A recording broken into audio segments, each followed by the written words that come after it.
Bismillahirrahmanirrahim. Assalamualaikum warahmatullahi wabarakatuh.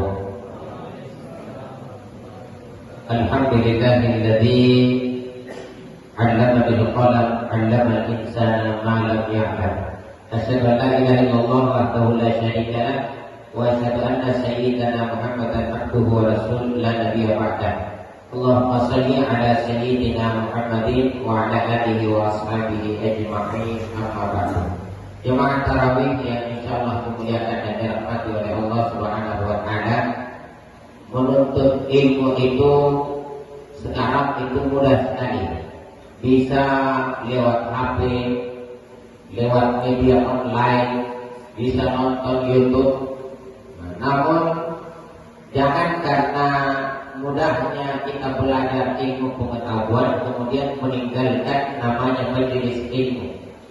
Ya, karena banyak orang yang karena lebih mudah belajar di internet sehingga malas ikut pengajian. Padahal ada perbedaan keutamaan. Jadi kalau untuk menuntut ilmu bisa saja, kalau untuk menambah pengetahuan.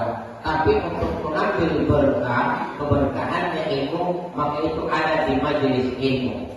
Ibaratnya antara sholat sendiri dengan sholat berjamaah. Jadi orang bisa sholat sendiri, tetapi tanggung konsekuensi sendiri. Apa maksudnya? Kalau bacaan salah, maka tanggung sendiri. Dan itu kalau ada rukun yang salah, maka itu pasti ditolak oleh Allah Subhanahu wa taala. Tapi kalau sholat berjamaah, kalau bacaan kita salah, maka dilihat bacaan orang yang di sampingnya. Satu saja di dalam sholat berjamaah yang benar bacaannya, satu saja yang diterima sholatnya, maka diterima keseluruhannya. Kenapa? Itu kelebihan dari yang namanya berjamaah. Makanya dikatakan bahwa Inna Allaha ma'al jamaah. Allah itu selalu bersama dengan orang yang berjamaah, orang yang berkumpul. Karena ulama kita menyatakan bila syekh. Ini kekurangan orang yang belajar di internet. Menyatakan bila syekh. Siapa yang belajar tanpa ilmu, maka fasyaitan syirkuhu, maka setan adalah syekhnya. Menyatakan bila syekh, barang siapa yang belajar tanpa seorang yang membimbing dirinya. Karena kalau kita belajar di YouTube bisa saja, tapi harus tahu ilmunya, ada metodenya. Kata ulama kita, sesungguhnya Al-Quran itu menyesatkan kecuali mereka yang tahu metode memahami ayat-ayat Al-Quran. Hadis itu menyesatkan kecuali mereka yang tahu syarahan daripada hadis tersebut. Karena membaca Al-Quran itu tidak hanya harus dilihat terjemahannya, tetapi ada tafsirannya. Membaca hadis tidak hanya harus dilihat terjemahannya, tetapi ada syarah hadisnya. Maka kita membutuhkan bimbingan dari seorang guru. Dan kalau di YouTube tidak ada orang ceramah di YouTube sebelum dia ceramah mengatakan saya adalah mazhab Syafi'i, saya adalah mazhab Hambali, sehingga akan memunculkan kebingungan di dalam belajar. Maka bisa saja, tetapi hanya untuk menambah pengetahuan, tetapi harus tetap hadir di majelis ilmu. Harus tetap hadir di perkumpulan orang-orang yang belajar, karena ada keutamaan tersendiri. Kata Rasul Sallallahu Alaihi Wasallam, "Majtama'a qaumun fi baitin min buyutillah." Orang-orang berkumpul di rumah-rumah Allah. Apa yang mereka buat? Yatluna kitab Allah, mereka membaca ayat-ayat Allah. Wa yatadarasuna bainahum, dan mereka kemudian saling belajar isinya, mengkaji kandungannya. Maka apa kata Rasul, janji Nabi kita Sallallahu Alaihi Wasallam? Ada 4 janji bagi mereka yang duduk bermajlis ilmu. Apa itu? Nazalat alaihimus sakinah. Allah akan turunkan ketenangan di hati-hati orang yang hadir di majelis ilmu. Jadi kalau kita ini di luar sana tidak menemukan ketenangan, maka datang bermajlis ilmu. Cari di mana akan majelis ilmu diadakan, maka hadir. Allah akan masukkan ketenangan di dalam hati. Inna Allaha anzala sakinata fi qulubil mu'minin. Karena ketika seseorang tenang, maka Allah lah yang memasukkan ketenangan itu. Dan ketenangan Allah janjikan manakala seseorang bermajlis majelis ilmu. Nazalat alaihi sakinah, itu yang pertama. Kemudian yang kedua, wa ghashiyatuhumur rahmah. Allah akan meliputinya dengan rahmatnya, dengan kasih sayangnya. Ini yang sangat kita butuhkan, kasih sayang Allah Subhanahu wa ta'ala. Ibarat seorang anak yang bersalah, dia kencing mamanya, dia kencing bapaknya. Kalau bapaknya sayang, itu tidak akan dipukul anaknya. Kalau ibunya sayang, tidak akan dia cubit anaknya, meskipun dia dikencing, meskipun anaknya berkotoran. Tetapi kalau tidak disayang, coba saja mengalami dia kencang kayu. Begitu halnya kita ketika mendapatkan kasih sayang Allah Subhanahu wa ta'ala. Maka meskipun kita bersalah, maka Allah tidak akan buru-buru untuk menghukum kita. Kenapa? Allah sayang, selalu diundur, diberikan kesempatan. Makanya sahabat Nabi ada namanya Nuaiman, itu seorang pemalu. Sahabat ada yang mengatakan, la'anallahu ala Nuaiman. Allah laknat kamu wahai Nuaiman. Kamu ini hari ini kamu bilang tobat, besok kamu minum lagi. Apa kata Rasul? La tal'anhu, kamu jangan laknat Nuaiman. Kenapa? Inna Allah yuhibbu, karena Allah cinta kepada Muhammad. Kalau Allah cinta, urusan Allah mau diapakan hambanya. Tetapi kita tidak boleh ikut campur. Maka kita butuh rahmat Allah Subhanahu wa ta'ala. Dan rahmat Allah janjikan bagi mereka orang-orang yang duduk bermajelis ilmu. Ya, makanya kalau untuk belajar agama mudah, bisa di internet, bisa beli buku baru kita baca sendiri. Tetapi keberkahan ada ketika kita duduk bermajelis, belajar agama, belajar sama-sama. La yajtabi'u ummati 'ala dhalalah. Kalau ada yang salah penafsiran akan diperbaiki oleh orang yang lainnya. Kenapa? Karena tidak mungkin dari 100 orang yang memikirkan, yang belajar, ada satu yang berpendapat ini yang benar, kemudian kalaulah salah, maka pasti ada orang yang menyangkal. Kenapa? Kalau orang berkumpul, maka kata Nabi, la yajtabi'u ummati 'ala dhalalah. Tidak akan ada umatku yang bersepakat semuanya kalau ada pendapat yang salah. Pasti ada perbedaan pendapat. Itu kelebihan kalau kita bermajelis ini. Ya. Kemudian yang keempat, jaminan bagi orang yang duduk bermajelis itu, wa khaffatuhumul malaikah. Allah akan membentangkan sayapnya kepada orang-orang yang duduk bermajelis ilmu, kepada orang-orang yang menuntut ilmu, yang tidak boleh lama dikatakan malaikat bentangkan sayapnya karena ridho, senang kepada orang-orang yang belajar agama Allah Subhanahu wa ta'ala, sehingga malaikat akan melindungi orang tersebut.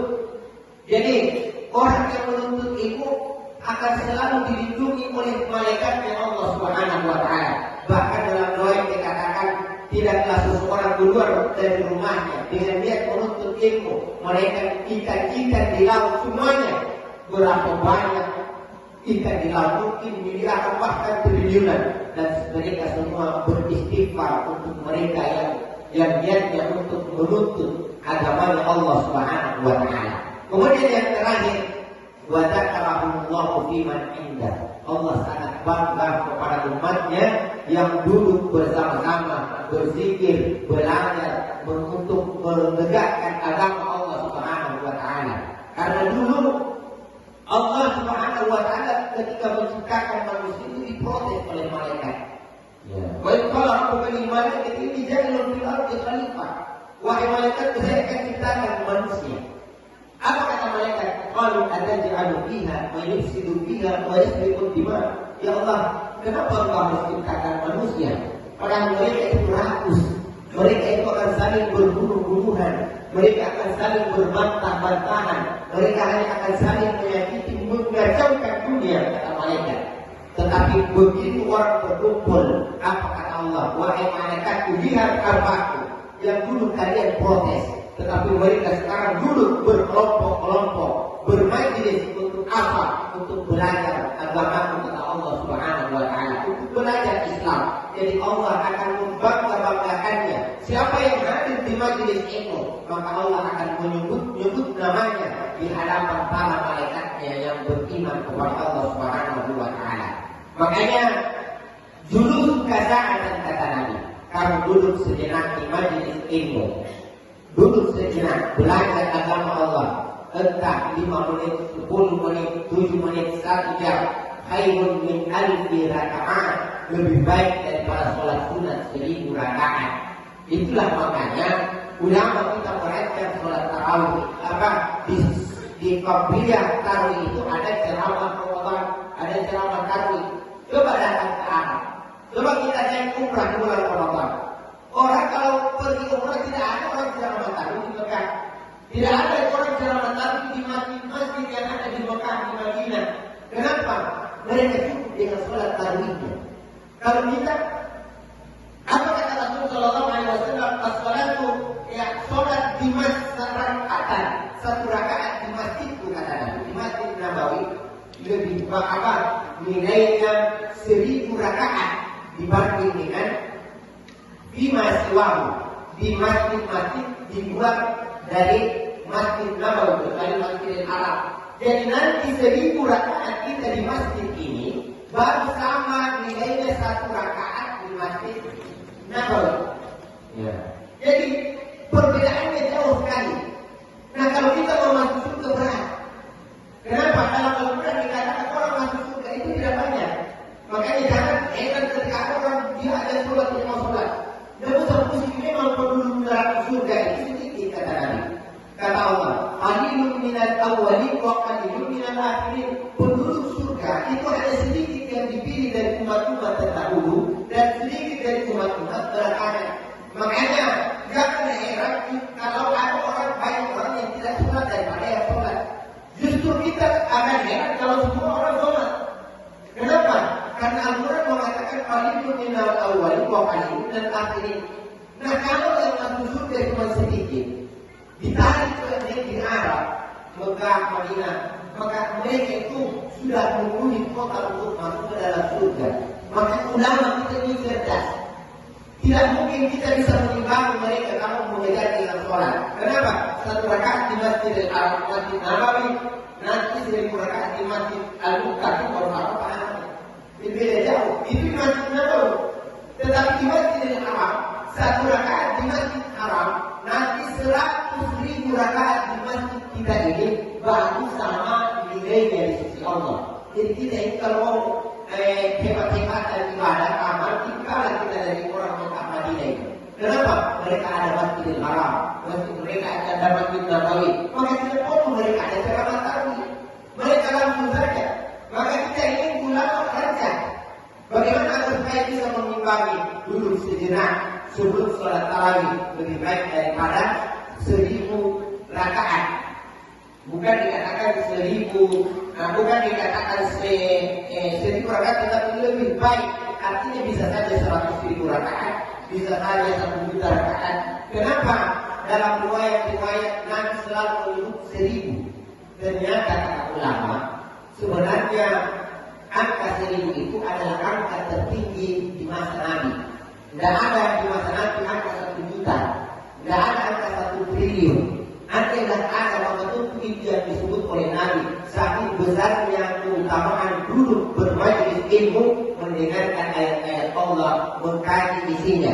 Maka ulama kita selalu menekankan, kita ingin kalau keluar dari rumah untuk pergi sholat tarawih, jangan cuma niatnya pergi sholat tarawih, tetapi niatkan untuk menuntut ilmu. Samping sholat tarawih, maka kalau dia mati di perjalanan, maka dia akan tergolong sebagai orang yang mati syahid, mati sementara berjuang di dalam agama Allah Subhanahu wa Ta'ala. Makanya keliru ketika ada orang habis sholat isya kepentingkan dengan ceramah, kita bisa saja langsung selesai cepat pulang.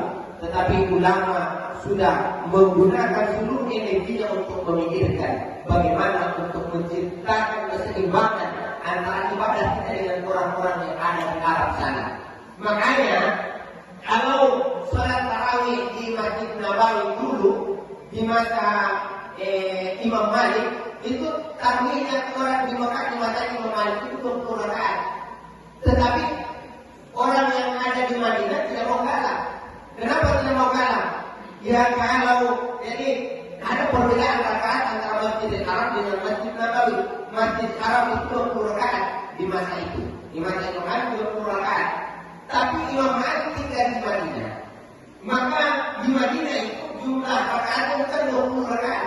Ada riwayat mengatakan 36 rakaat. Ada mengatakan 46 rakaat. Orang Mekah protes, wahai kalian penduduk Madinah, kenapa kalian jumlah tarawihnya melebihi dari kami 20 rakaat? Apa kata mereka? Karena kalian keutamaannya lebih tinggi. Satu rakaat di Masjid Haram nanti 100.000 rakaat di Masjid lain bersama. Sementara kita ini satu rakaat di Masjid kami nanti 1.000 rakaat di Masjid lain bersama. Artinya ada perbedaan keutamaan. Maka kalau kami mengikuti kalian penduduk Mekah cuma 20 rakaat, maka kami kalah dari kalian. Dan penduduk Madinah tidak mau kalah. Itulah makanya Yaman sekarang ini tidak mau kalah lagi. Kenapa? Di Yaman sekarang itu bukan 20 rakaat. Di Yaman sekarang itu sampai 100 rakaat bahkan lebih. Makanya di Yaman itu aktivitas masjid itu tidak sama dengan di Indonesia. Kalau kita di Indonesia sholat tarawih bersamaan. Kalau di Yaman kita dibagi jam 8 sampai jam 9 di masjid mana.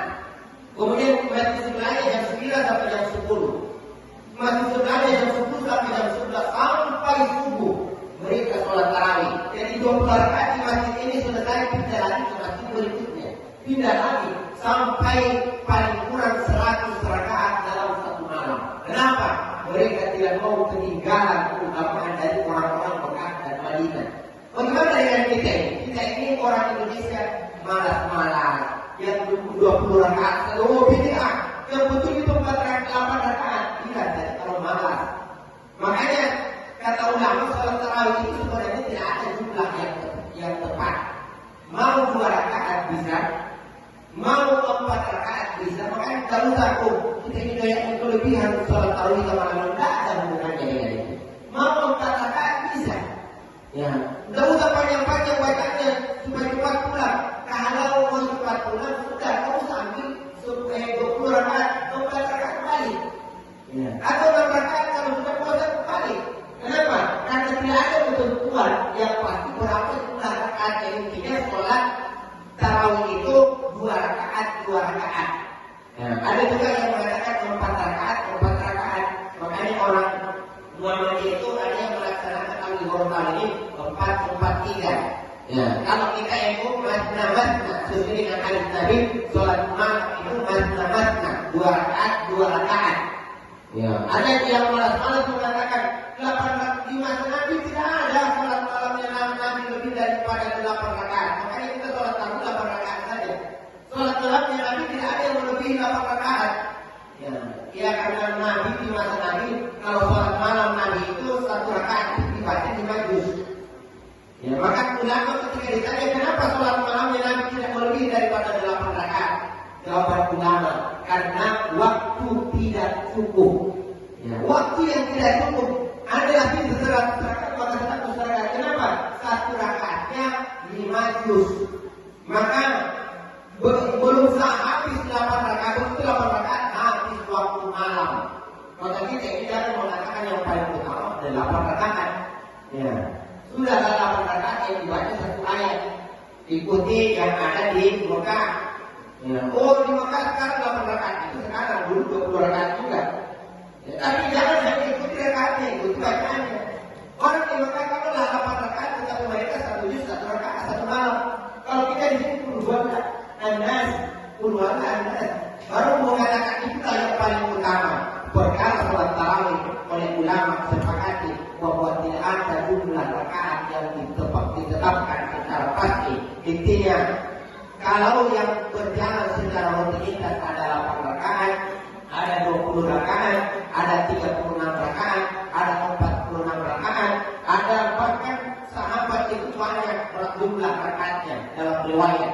Intinya bahwa kita ini menghidupkan malam kita. Mengqama Ramadan, siapa yang hidupnya malam Ramadannya iman dan waktu sabar karena iman, yakin kepada Allah Subhanahu wa taala, yakin dengan janjinya. Waktu sabar itu dari kata asibah.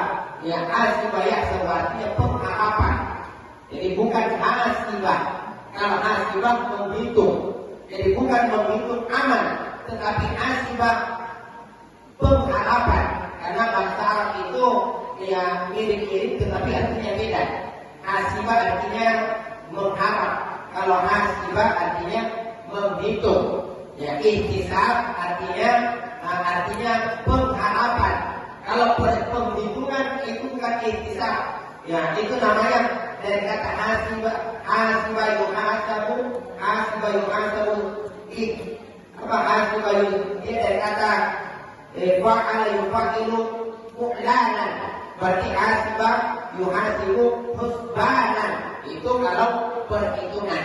Maka hati-hati dalam penggunaan teks-teks Arab. Makanya kita itu kata ulama, kalau memahami hadis kita akan sesat kecuali pahami metode di dalam memahami hadis-hadis Nabi kita Muhammad sallallahu alaihi wasallam. Wallahu muwaffiq ila aqwamit thariq. Wassalamualaikum warahmatullahi wabarakatuh.